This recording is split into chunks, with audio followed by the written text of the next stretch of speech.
আজকে আমরা চলে আসছি কাকমারি নতুন একটি সাইডে। এখন কিন্তু বিকাল 5টা বাজে। গ্রাহকের হঠাৎ ফোন, তার একটি কাজ করা লাগবে দেখার জন্য এবং কন্ট্যাক্ট করার জন্য আমরা আসছি। আসলে গ্রাহকের সাথে আমার কথা বা কাজে তার সাথে আমার মিল খেয়েছে, যার জন্য সে কাজটা আমাকে দিবে। কিন্তু একটি সমস্যা, সেটা হচ্ছে এখন বিকাল 5টা বাজে, সে কালকে সকাল 7টার দিকে ঢালাই দিবে। আসলে প্রায় 2500 স্কোয়ার ফিট ছাদ, পাইপ ফেলাটা আসলে অনেক টাফ এই বিকালের ভিতরে। তারপরও কী করব, অন্য সাইড থেকে আমার যা লোক ছিল 7-8 জন, সমস্ত লোক নিয়ে এসে অলরেডি কাজে লাগাই দিচ্ছি। দেখছেন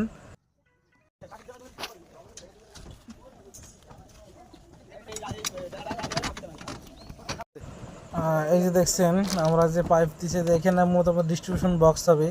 এখানে আমাদের যেখানে একদম সোজা মিটার থেকে একটা লাইন ডিস্ট্রিবিউশন বক্সে চলে আসছে, এবং ডিস্ট্রিবিউশন বক্স থেকে প্রত্যেকটা রুমে আলাদা আলাদা সার্কিট টানছি আমরা, এবং প্রত্যেকটা রুমে আলাদা আলাদা এসির লাইন করে দিচ্ছি আমরা। 4টে রুমে 4টে এসির লাইন, 4টে রুমে 4টা সার্কিটের লাইন। আর আমরা দেখছেন 1 ইঞ্চি পাইপ ব্যবহার করছি।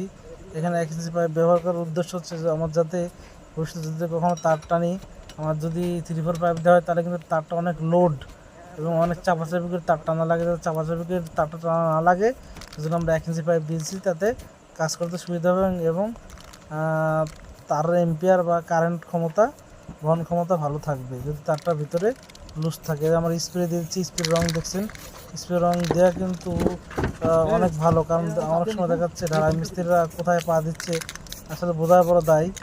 ফেটে গেলে বা কোনো বক্স খুঁজে পাওয়া না গেলে এই যে রঙের মাধ্যমে খুব সহজে বক্সটা খুঁজে পাওয়া যায়, এই জন্য স্প্রে রং অত্যন্ত কার্যকর।